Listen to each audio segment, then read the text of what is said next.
Olá, alunos do ITQ, paz seja convosco. Que bom estar aqui mais uma vez para poder compartilhar com vocês mais uma aula sobre hermenêutica. E hoje eu quero compartilhar a aula de número 6. E a aula de número 6 ela vai tratar sobre os recursos retóricos. São esses utilizados ou que foram utilizados pelos autores bíblicos para poderem nos auxiliar no entendimento de algumas passagens. Essas figuras de linguagem, que será o tópico de número 1, elas nos ajudam a frisar algumas passagens bíblicas. A metáfora, que é a primeira figura de linguagem, ela usa analogias de dois objetos para trazerem fatos em si mesmos que têm similaridade. Por exemplo, quando Jesus se compara à videira, esta é uma figura de linguagem, esta é uma metáfora. Jesus está falando: eu sou a videira verdadeira e vós sois os ramos. E aí nós podemos entender nesta figura de linguagem, nessa metáfora, que a videira, assim como Jesus, é ela que produz a seiva, é ela quem dá vida aos ramos, e esses por si, depois de terem absorvido a seiva, produzem frutos. Você deve lembrar em João 15, capítulo 1, Jesus, usando essa metáfora, essa figura de linguagem, ele declara que ele é a videira verdadeira e que nós somos os seus ramos e seus galhos. E aí ele diz: todo aquele que está na videira, esse produz muito fruto. E ele também diz, você deve muito bem lembrar, que o galho que não produz fruto, ele é arrancado e é lançado fora. Essa foi uma metáfora utilizada pelo Mestre Jesus para que pudéssemos assimilar esse texto ou essa verdade bíblica. Algumas outras verdades bíblicas que Jesus nos ensina e são também metáforas. Aqui o texto nos ensina ou nos ajuda quando ele diz que ele é a porta, João 10:9. Ele também diz que ele é o caminho, em João 14:6. Ele é o bom pastor, a luz do mundo e o pão vivo, está em João 6:51. E também sobre os crentes, ele usou a metáfora do sal. E ele diz que nós somos o sal da terra. Nós precisamos, como sal, nós sabemos que o sal tem algumas características: dar sabor, preservar. Então nós também, como salvos em Cristo Jesus, precisamos dar um novo sabor, precisamos preservar os bons costumes, os bons hábitos, a doutrina do Evangelho. Então, quando se utilizamos, ou aliás, quando nos utilizamos de metáforas, nós nos utilizamos desse recurso de linguagem para poder frisar um texto ou poder frisar uma verdade bíblica. Foi isso que Jesus fez em alguns textos. Então, o primeiro tópico dessa aula de hermenêutica dos recursos retóricos seriam as metáforas. Vamos aqui dando continuidade, então, às figuras de linguagem. A figura de linguagem número 2 é a metonímia. Seria um recurso que consiste no emprego de um objeto por palavra, que designa outro objeto que tem com o primeiro uma relação de causa e efeito. Por exemplo, a apostila traz aqui trabalho e resultado, recipiente e conteúdo, lugar e produto, matéria e objeto, e assim por diante. Um exemplo que a apostila nos traz aqui de metonímia seria aquele momento que Jesus quer lavar os pés aos discípulos, se enrola numa toalha, e aí Pedro diz assim: olha, jamais o Senhor me lavará. E aí Jesus disse: olha, se eu não te lavar os pés, você não tem parte comigo. É lógico que aqui Jesus não estava fazendo referência à limpeza física, de lavar os pés, mas Jesus estava se referindo à purificação da alma. Outro exemplo, a Bíblia diz que o sangue de Jesus nos purifica de todo pecado, em 1 João 1,7. E aqui também não está fazendo referência ao sangue físico em si, mas à morte expiatória de Jesus lá na cruz do Calvário. Isso é uma metonímia. E um outro exemplo, voltando ao exemplo que nós estamos trabalhando, de João capítulo 4, quando Jesus fala para a mulher, olha, se você beber desta água que eu te der, você jamais voltará a ter sede. Aonde está a metonímia?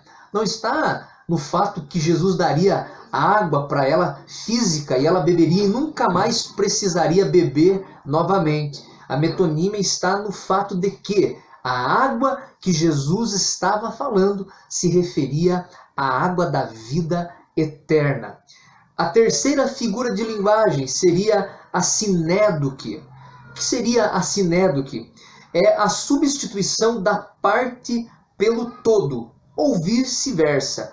A substituição do plural pelo singular, do gênero pela espécie. Usando essa figura de linguagem, aqui a apostila nos traz um exemplo de sinédoque, quando Paulo escreve aos Coríntios a respeito da Santa Ceia, ele diz assim, todas as vezes que beberdes este cálice. Ele não estava se referindo àquele cálice em si que ele estava segurando, mas ele estava se referindo à ceia do Senhor. Todas as vezes que nós bebermos a ceia do Senhor, todas as vezes que nós bebemos o cálice, o fruto da vide, o suco da uva, nós estamos fazendo memória à ceia do Senhor. Isso é uma sinédoque. Uma quarta figura de linguagem é a prosopopeia, que é a atribuição de feitos e ações de pessoas a coisas inanimadas. Por exemplo, o Salmo diz assim, aliás, o apóstolo Paulo diz, onde está, ó morte, o seu aguilhão? Quando Paulo está escrevendo em 1 Coríntios, capítulo 15, 55, como se Paulo estivesse conversando com a morte e perguntando, onde está o seu aguilhão? O aguilhão era uma ferramenta para ferir os bois, como se fosse um espeto, um ferro pontiagudo. Paulo, é óbvio que não estava conversando fisicamente ali com a morte, mas Paulo estava aqui fazendo uma prosopopeia. Outro detalhe, a Bíblia diz também nos Salmos, o amor e a fidelidade se encontrarão, a justiça e a paz se beijarão. Isso está no Salmo 85, 10 e 11. Não há a mínima possibilidade da justiça e da paz se encontrarem e se beijarem, mas era uma figura de linguagem, era uma prosopopeia que o salmista estava se utilizando para dar mais valor à sua fala naquele momento. E a última figura de linguagem aqui na nossa apostila é a hipérbole. Hiper, algo grande, exagerado. Hipérbole é o exagero, seja no engrandecimento, seja na diminuição, na descrição de alguma coisa. Por exemplo, quando nós vemos lá em Números 13, 13, aí a Bíblia declara o seguinte, vimos gigantes e éramos como aos nossos próprios olhos, como gafanhotos. É claro que é uma figura de linguagem, é uma hipérbole. Eles olharam para aquela nação poderosa, haviam ali homens gigantes, haviam homens ali fortes, e eles então disseram, olha, nós somos como gafanhotos. É uma figura de linguagem também que foi utilizada naquele momento. Então aqui o primeiro tópico que nós estudamos foram as figuras de linguagem. Eu espero que você tenha entendido a metáfora. Nós estudamos a metonímia, a sinédoque, a prosopopeia e também a hipérbole. Vamos lá, tópico de número 2, as alegorias. O que são alegorias? São exposições de ideias ou pensamentos transmitidos geralmente por meio de histórias, não de histórias, mas de histórias com a letra E. Tá? A primeira alegoria que nós vamos tratar aqui seriam as parábolas. É a narrativa de um fato possível, porém fictício, com o propósito de ilustrar uma verdade importante. Então, a primeira alegoria que vamos estudar no tópico 2 seriam as metáforas. Jesus se utilizou de muitas metáforas, histórias, para também fortalecer o seu ensino, para poder frisar de uma maneira mais convincente alguns ensinamentos. O que a apostila nos traz aqui seria a parábola que Jesus utiliza da viúva que importunou aquele senhor. E ali Jesus queria ensinar o valor da oração. Nós sabemos que em Lucas 18, do 1 ao 7, Jesus se utilizou da parábola da viúva persistente, que foi ao seu senhor 1, 2, 3, várias vezes, e ela não era atendida, mas de tanto ela importunar, de tanto ela bater na porta daquele senhor então parou o que estava fazendo em certo dia e lhe atendeu. Jesus contou essa parábola para nos ensinar o poder da oração e o valor da oração quando ela é consistente, quando ela é perseverante. Essa é uma parábola. E a segunda alegoria seria a fábula. O que é uma fábula? É a personificação de coisas e animais com o escopo de ilustrar um fato ou uma circunstância. Um exemplo que nós vamos tomar aqui da apostila está lá em 2 Reis 14:9, que diz assim: o espinheiro do Líbano enviou uma mensagem ao cedro do Líbano, dê sua filha em casamento a meu filho. Mas um animal selvagem do Líbano veio e pisoteou o espinheiro. Esta foi uma maneira que Deus, o rei de Israel, encontrou para humilhar o seu oponente. Aliás, esta foi a maneira que Jeoás, não Jeová, corrigindo, esta foi a maneira que Jeoás, rei de Israel, encontrou para humilhar o seu oponente, o rei de Judá, comparando-o a um frágil espinheiro, enquanto ele se comparou como o cedro. Com essa expressão, um animal do Líbano pisoteou o espinheiro, Jeoás predisse a ruína de Amazias, rei de Judá. Então esta é uma fábula, usando ali coisas e animais para ilustrar um fato. É claro que aqui não é o espinheiro que está pisoteando o cedro do Líbano, sim uma figura de linguagem, que é a alegoria. Então aqui no tópico de número 2, estudamos a parábola e estudamos também a fábula. Ambas figuras de linguagem que foram utilizadas na Bíblia para também trazer enriquecimento ao texto e trazer um teor de tal maneira que esse texto possa ser fixado de uma maneira mais forte, usando fatos conhecidos, usando figuras de linguagem, animais, plantas, ou como aqui na parábola, um caso fictício, uma história foi criada para nos ensinar algo profundo relacionado à oração. Vamos lá, alunos, chegamos aqui no tópico de número 3, e nesse tópico nós vamos tratar do hebraísmo. São expressões de natureza idiomática, ou seja, relacionadas ao idioma que representam de maneira específica e com singularidade a maneira dos judeus se comunicarem. Para você poder entender o que é o hebraísmo, é como se fosse uma gíria, uma linguagem utilizada por determinado povo, que se não for analisada, estudada, se não pesquisarmos o que está se referindo àquela linguagem, nós não entenderemos a situação. Eu vou te dar um exemplo.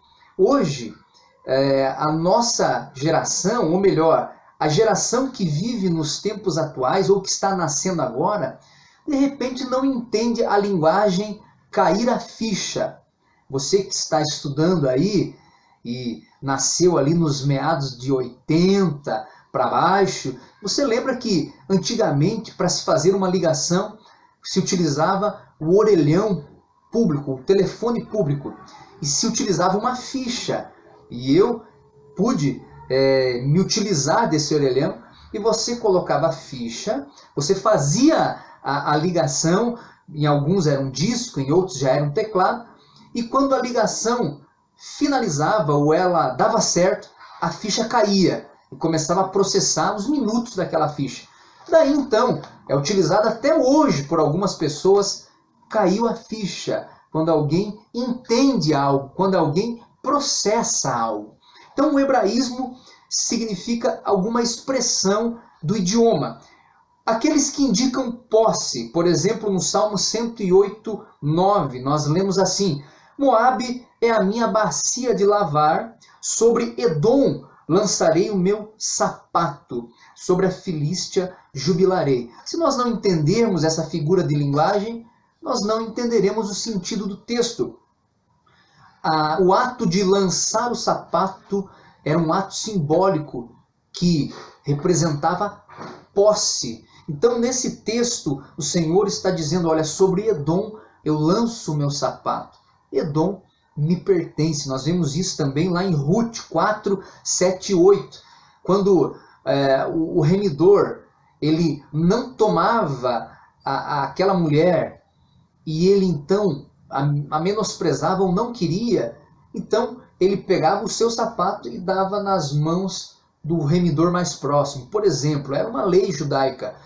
Suponhamos que eu fosse o remidor, tivesse uma mulher e o marido dela morreu. Eu fosse a pessoa que por lei ficaria com essa mulher, na lei da época. Se eu não quisesse ficar com essa mulher, eu tiraria o meu sapato e daria nas mãos do meu irmão, por exemplo, se eu tivesse irmão, para que ele então fosse o remidor daquela mulher. Isso era um sentido de posse. Daí então essa figura de linguagem, o hebraísmo no sentido de lançar o sapato.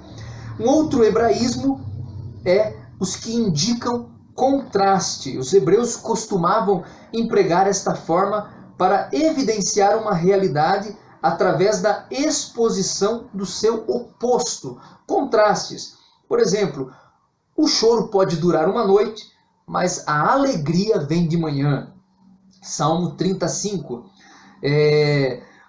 Amei a Jacó e aborreci a Esaú. Romanos 9:13. Então é uma figura de linguagem que indica os seus opostos. Também um outro texto: se alguém vier após mim e não aborrecer o seu pai e a sua mãe, mulheres, filhos, irmãos e irmãs, e ainda também a sua própria vida, não pode ser meu discípulo. Nessa figura de linguagem, o Senhor estava querendo dizer o quê? Aquele que segui-lo não deve amar outra coisa mais do que a ele.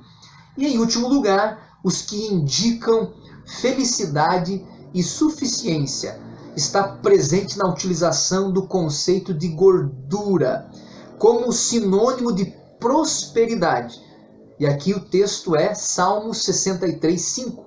A minha alma se farta como de tutano e de gordura, e a minha boca te louva com alegres lábios. O que o texto estava querendo dizer? O salmista estava descrevendo ali, quando fala de gordura, estava se referindo ao seu estado de prosperidade e que ele estava feliz. Vou me utilizar aqui de um exemplo para você poder entender melhor. Quando alguém diz assim, olha, vou usar aqui o exemplo da pandemia. Olha, eu não vou me preocupar muito nessa pandemia, porque eu tenho uma gordurinha ainda para queimar. O que ele quer dizer com isso? Que ele ainda tem um dinheiro guardado que ele pode recorrer se caso necessário. E para podermos finalizar a aula de hoje, nós vamos estudar um pouco sobre a tipologia bíblica. O que seria a tipologia? Derivada da palavra grega typos, modelo. Tipologia é o estudo da relação entre objetos e fatos do Antigo Testamento, que são os tipos, considerados representações de eventos futuros, e as verdades reveladas no Novo Testamento, os antítipos. Ou seja, a tipologia são fatos, são situações que do Antigo Testamento já traziam a imagem, a figura, como se fosse uma sombra de coisas que aconteceriam no Novo Testamento. Então, para você entender a tipologia, a apostila ela nos traz alguns exemplos para que possamos frisar a lição sobre tipologia. A primeira delas é com relação ao dilúvio. O dilúvio do Antigo Testamento simboliza o batismo para o Novo Testamento. Então, quando o texto diz que aquele povo sofreu, padeceu pelas águas, teve que passar por aquela inundação, simboliza, ou melhor, tipifica a morte do pecador como a de Cristo e a identificação do crente com ela. Uma forma de batismo, um exemplo de batismo. A Arca de Noé também é uma tipologia. Ela simboliza a igreja ou o próprio Cristo, onde nós encontramos salvação. Muitos pregadores se utilizam dessa tipologia quando pregam sobre a arca. O povo que estava dentro da arca foi salvo. O povo que está em Cristo é salvo. Outro exemplo é Melquisedeque e Abraão. Melquisedeque, a quem Abraão deu o dízimo, recebendo dele pão e vinho, é um tipo de Cristo, que ofereceu o seu corpo pão e ofereceu o seu sangue vinho. Outro exemplo interessante, aquele cordeirinho que foi sacrificado por Abraão. Você é conhecedor da Bíblia, sabe que quando Abraão leva Isaque para sacrificá-lo a pedido de Deus, no momento em que ele levanta o cutelo, a Bíblia diz que Deus brada do céu e pede para ele não fazer aquilo. E no mesmo momento, Deus então providencia um cordeiro para que fosse sacrificado. Aquele cordeirinho é um tipo do Cristo que no Novo Testamento também seria sacrificado em nosso lugar. Nós simbolizamos Isaque e aquele cordeirinho ele tem a tipologia de Cristo que foi sacrificado em nosso lugar para nos trazer salvação. E uma última tipologia bem interessante que é colocada aqui na apostila é a história de José, que foi vendido pelos seus irmãos, assim como Cristo foi vendido também por 30 moedas de prata, ou foi entregue por 30 moedas de prata. Assim como José, ele foi preso com mais 2 homens. A Bíblia nos mostra que Cristo também ele foi condenado ali na cruz com mais 2 homens. Olha a tipologia e as similaridades. Assim como um daqueles homens foi salvo e restituído ao seu cargo, também um daqueles presos que estavam na cruz também foi salvo e um deles foi condenado. Aqui existe uma tipologia do que aconteceria no Novo Testamento com Cristo Jesus, que foi vendido injustamente, que foi entregue injustamente, que concedeu salvação a um daqueles homens e que foi o Redentor, o nosso Cristo, o Salvador. Assim como José também, naquele momento, foi um tipo de Cristo no Antigo Testamento. O Salvador da terra, o Salvador da nação, o Salvador da humanidade, numa época de crise, numa época de fome, numa época onde a comida se acabou no Egito. Se levantou um Salvador, José. E ali nós podemos entender que ele é um tipo de Cristo. Jesus Cristo também foi levantado como um Salvador. Espero que essa aula tenha ficado clara para você. Nós temos no final da nossa apostila o apêndice completo sobre tipologias bíblicas. Espero que você, como um bom aluno, como um bom estudante, também possa fazer a leitura desse apêndice. Lembrando mais uma vez que no final do capítulo 6 você tem ali as atividades. Não esqueça de fazer, de preencher a sua atividade. Deus abençoe a sua vida e até a próxima aula, se Deus quiser.